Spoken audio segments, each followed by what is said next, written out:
Hello, I'm Michael Proctor, here to talk to the Golden Conservation Forum about Kootenay Connect. It's a project that's funded at two levels by the Fish Wildlife Compensation Program and also by Environment Canada. Um, it's really about ecological corridors for climate change. It covers a lot of species at risk, biodiversity, climate refugia, and it's centered on large carnivore and large mammal connectivity across wetland riparian species where we have the biodiversity hotspots and the species at risk. And the perfect example is what we've been working on for the last 15 years in the Crescent Valley. This is a Nature Conservancy panel that they have up in the valley that talks about a corridor, an ecological corridor that encompasses grizzly bears and northern leopard frogs, which both have a common corridor. And it was spawned the idea of the Kootenay Connect and looking under the umbrella of the grizzly bear as an umbrella connectivity species. Just to give you a sense of, we get our money from Fish Wildlife Compensation Program. We've got a 3-year grant from them, and we were going to work on 4 corridors over a 3-year period each, so 12 altogether. We had an early success, and the North Columbia Glacier area, the Golden area, is in our year 2. We had an early success with the Environment Canada Nature Fund, where we raised $2 million to work on our original 4 corridors.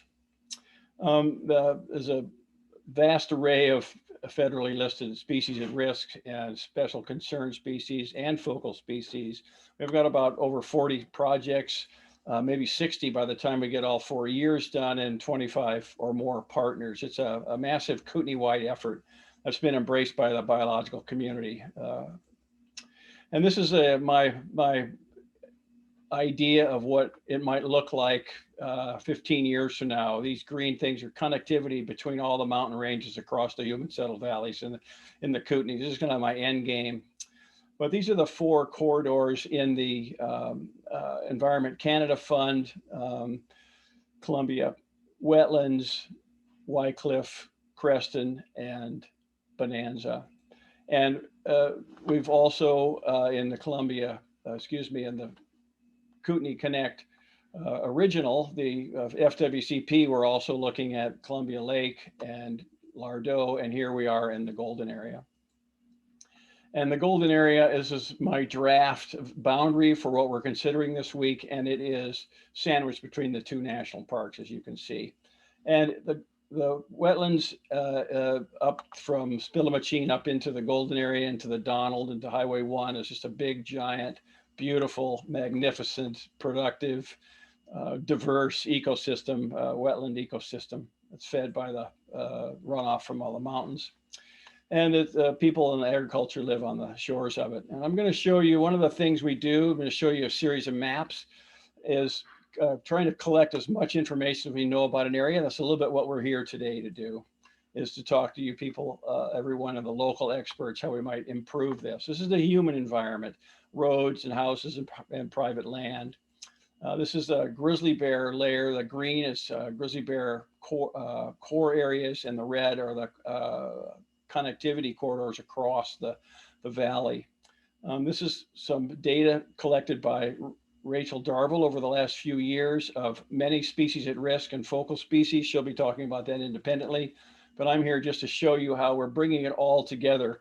The various large carnivores in here is wolverine density, grizzly bear corridors, mountain goat habitat, and mountain goat corridors with the overlaid the valley bottom natural characteristics that we want to integrate all together. This is a work in progress.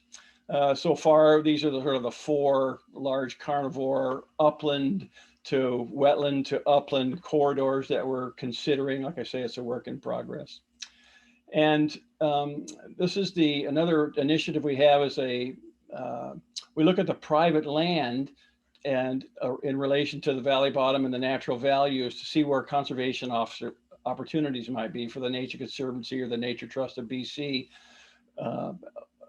or government expansion of wildlife management areas. And as an example, Rachel Darville did, this is some of the bird hotspots up and down the valley. And we went in and looked, looked closely at some of the private property around there to see if there's some conservation opportunity. That's the sort of thing we're doing, looking at enhancing the natural values of the corridor.